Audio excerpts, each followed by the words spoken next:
आपण पाहत आहात नाशिक खबर न्यूज, जनतेचे हक्काचे व्यासपीठ।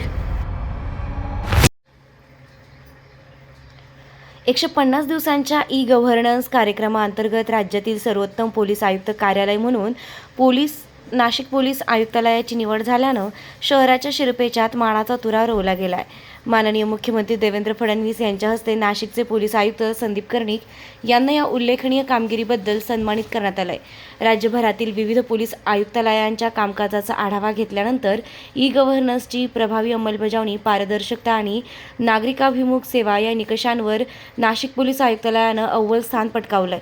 नाशिक पोलीस दलानं तक्रार निवारण प्रणाली अधिक सक्षम करत नागरिकांना ऑनलाईन माध्यमातून जलद आणि सुलभ सेवा उपलब्ध करून दिल्या आहेत। तसंच डिजिटल तंत्रज्ञानाचा वापर वाढवून प्रशासन अधिक कार्यक्षम आणि पारदर्शक बनवण्यात यश मिळवले आहे। आज 150 दिवसाचा जो कार्यक्रम महाराष्ट्र सरकारने हातामध्ये घेतला होता, त्या कार्यक्रमाचं समापन म्हणून त्या सगळ्या कार्यक्रमामध्ये विशेषतः ई-गव्हर्नन्समध्ये ज्या लोकांनी उत्तम काम केलं त्यांना आम्ही पुरस्कार दिलेले आहेत।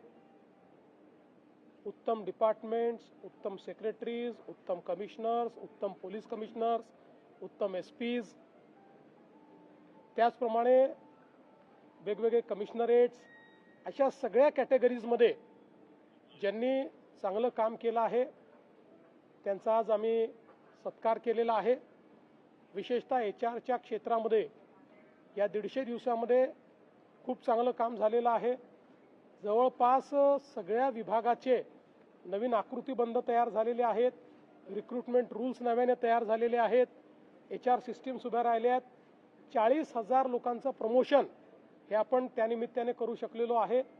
आणि आपण विशेषतः जे काही आपल्या गव्हर्नमेंट प्रोसेसेसचं रिइंजिनिअरिंग केलं आहे त्यामुळे लोकांना लागणाऱ्या ज्या 90% सेवा आहेत त्या सेवांमध्ये आता आपण अर्जामधल्या फील्ड्स 40% कमी केल्या आहेत, डॉक्युमेंट्स 50% कमी केले आहेत, त्याला लागणारा वेळ हा अगदी नगण्य केलेला आहे आणि हे कार्य आपलं असंच चालू राहणार आहे।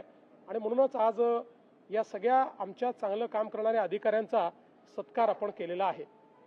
आज जो आपला पल्स मेडिकल कॉन्क्लेव्ह आहे याच्यामध्ये रायगडमध्ये रामकीसोबत आपण जो काही बल्क ड्रग पार्क आणि लाईफ सायन्सेस हब तयार करतोय त्या संदर्भात एक राऊंड टेबल झाला।